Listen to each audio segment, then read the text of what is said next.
What are you up to now? Not drinking. Don't worry about that. Just soda pop tonight, ma'am. None of that firewater. Karen's left, and I don't know where she is. What? What's that? This is a to-go that never went. Did we say we were hungry?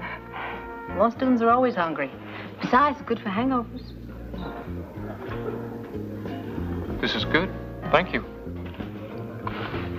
It's a little cold. Well, it helps the flavor. You know, for weeks now, I thought I wanted more than anything in the world not to have someone always around when I'm trying to study. Always there, driving me crazy, and then telling me we're having a kid. Not asking or discussing it, telling me. Well, it couldn't have come as a surprise to you. Not very funny. And then before I can adjust to the idea of 3, I'm back to 1, and all of a sudden I'm alone, and I don't like it. Why don't you say it? You miss her. Why so many words? You know, she's right.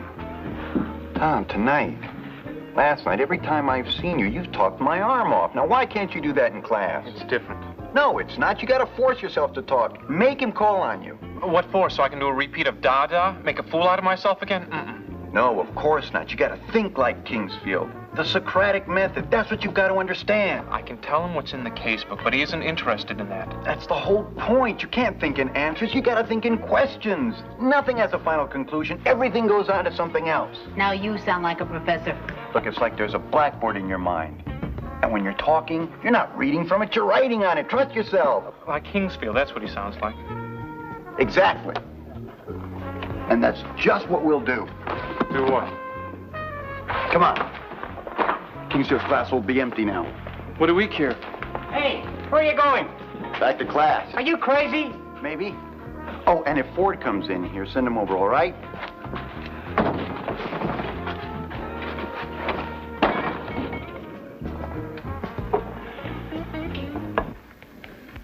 This store's usually open.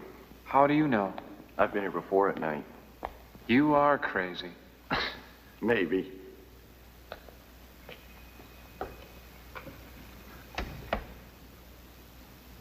Now we're ready. Ready for what?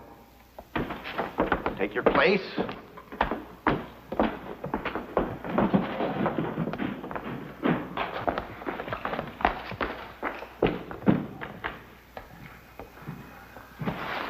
Now,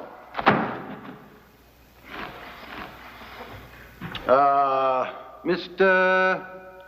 Clayton?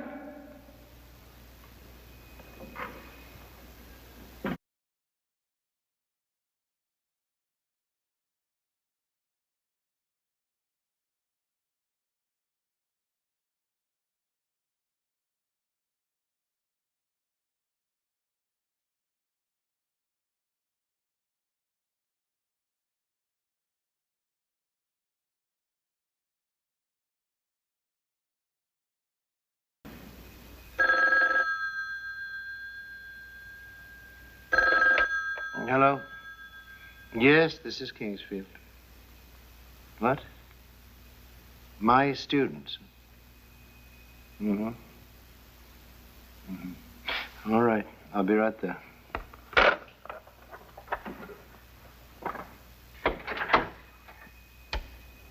Tom?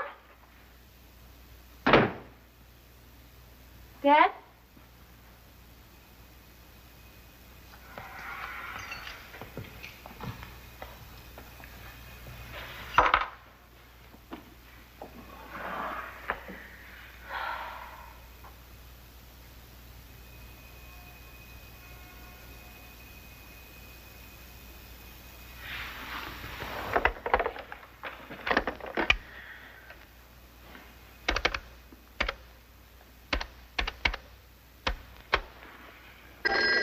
Hello, Ernie's Tavern. Red speaking. No, Hart isn't here. He left early. Do you know who he was with? I'm looking for Tom. Yeah, they left together. Well, where did they go? Did they say? Kingsfield's classroom. He says what he said. Thank you. Been telling me how smart See what this is all about. gonna knock those blocks loose in your head if it takes all night. You need to think a lot harder than that. Not just the facts. Anyone can state the facts. New York Life Insurance versus Viglis. When was the plaintiff finally convinced that the defendant had renounced the contract?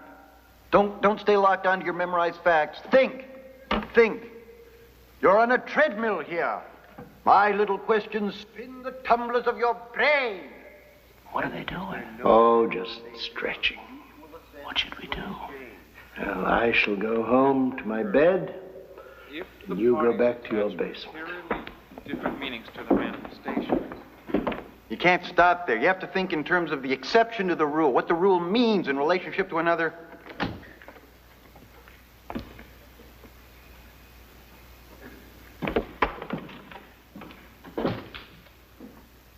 What the hell are you doing here? Well, what are you doing here? I'm working. Well, I want to help you. What can you do? I can get you coffee. Oh, wait. Coffee? What are you saying? Well, that's what I want to do. I'm your wife, and I want to help. And I'll fight for that just as hard as you're fighting. Wake up, Clayton. The case of Hoxter versus De La Tour. This was an action for breach of contract. We know what it was. All we have to do is look it up in the casebook. What did it mean? What principle did the ruling of the court exemplify? Perry versus Dickerson, did that apply? I think so. You think so, Mr. Clayton? You think so? So get them moving. Prove it. Start using it right. Hart? Hey, what are you doing? We're working. You want to help? Not them. Shock treatment, Kingsfield style. But Hart... You want us to help? Yeah. I don't think I can keep up the strain of being Kingsfield all by myself. It does sort of appeal to my sadistic nature.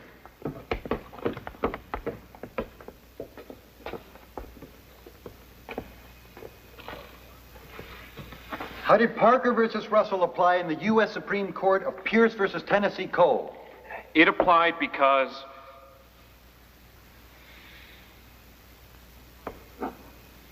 In the Parker versus Russell case, let's see. Louder, Mr. Clayton. I can't hear you. What do you mean you can't hear me? Grow up, Dada. Look, I don't need that. Anger is a useless emotion, Mr. Clayton. Speak up. Fill this room with your intelligence. You're not Kingsfield, damn it! And you're no lawyer, Dada. And you won't be unless you stop being paranoid about a little hassling and get down to business.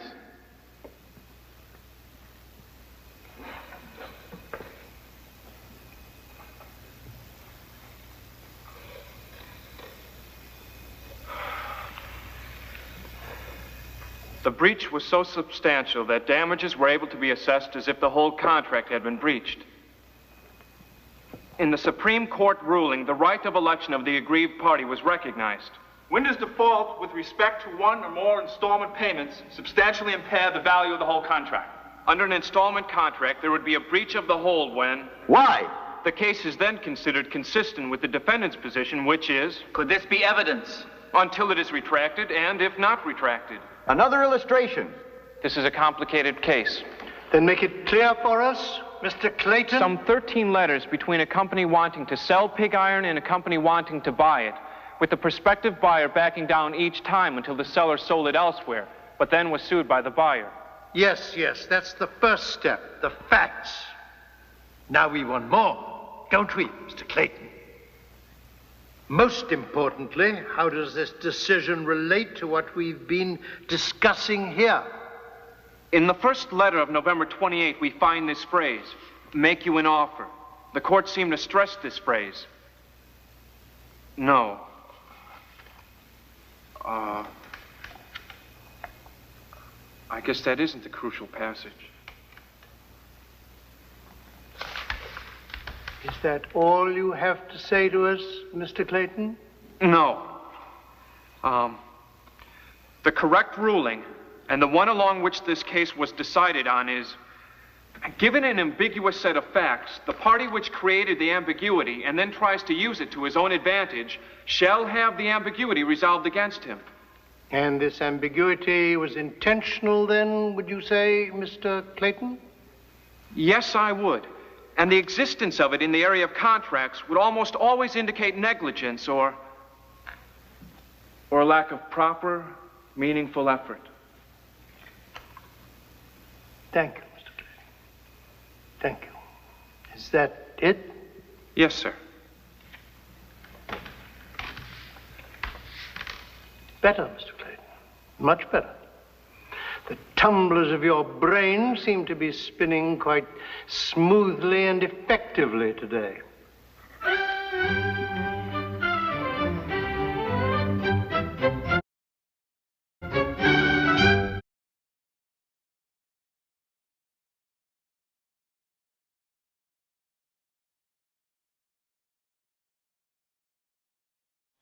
All right, Mr. Howard, why was this particular video so important to you that you decided to make a small segment video from that wonderful episode, number 7, 1978, The Paper Chase? And let's go and talk about it. Number one, in this episode, this man right here, sorry, we're going too fast. Stop right there. Hold it. Art? This man right here to the left is a law school student. Think about this as any person in university. It doesn't matter whether it's law school, undergrad, graduate, it doesn't matter, high school. But in this situation, this was an adult. So this will be an adult argument that I'm making to myself, but also to anybody who's in a scenario, who is married to a young wife, who wants to be a wife and a mother. She wants to have kids.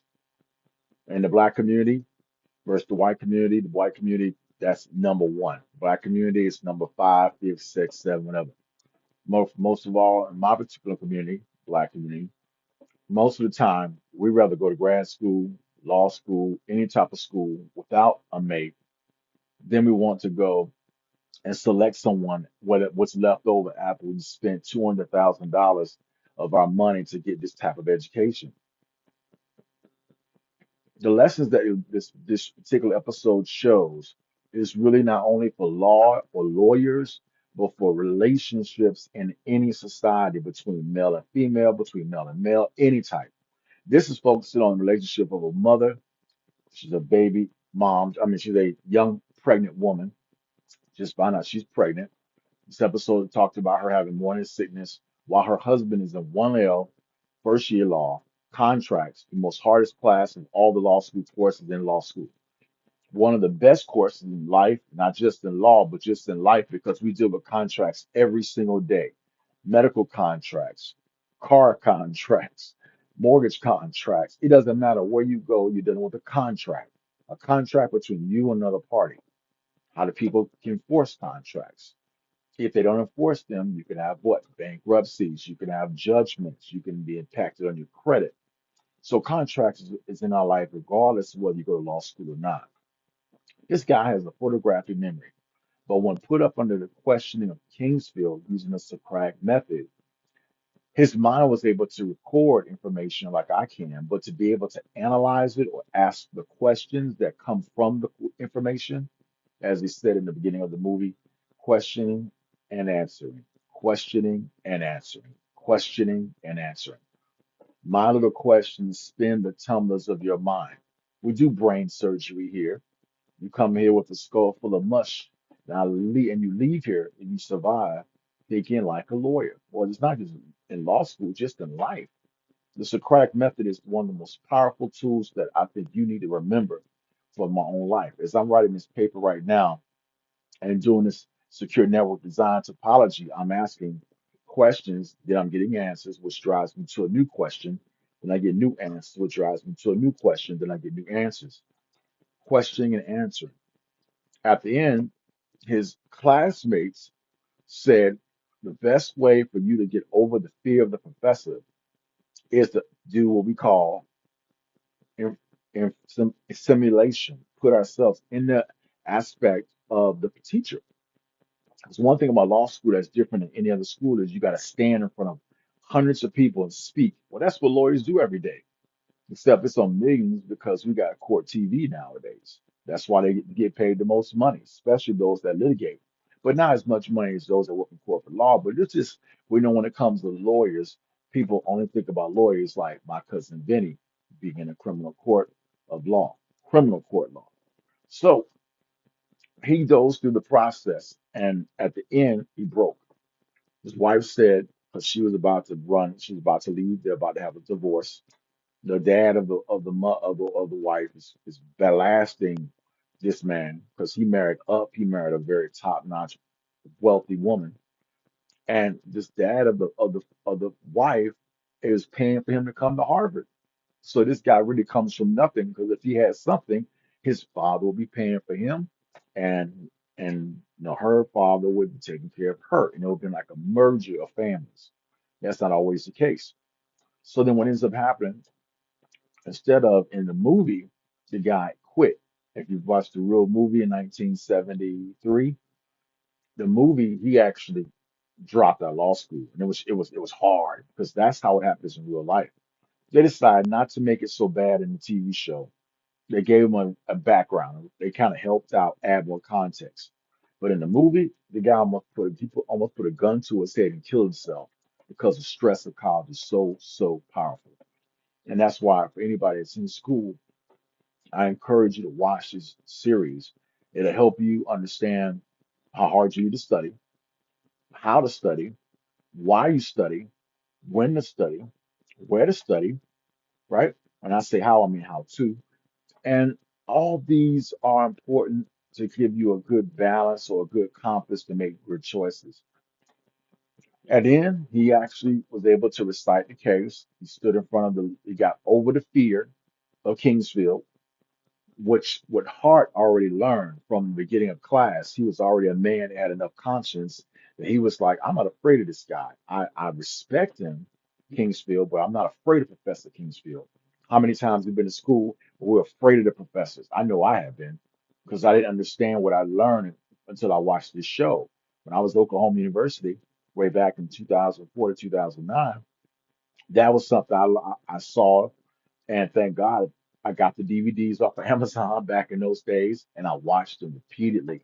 And it gave me enough confidence to not look at the professors like they were God, but just like regular human beings that have went to school and learned how to write research, how to speak research, how to do research. That is powerful.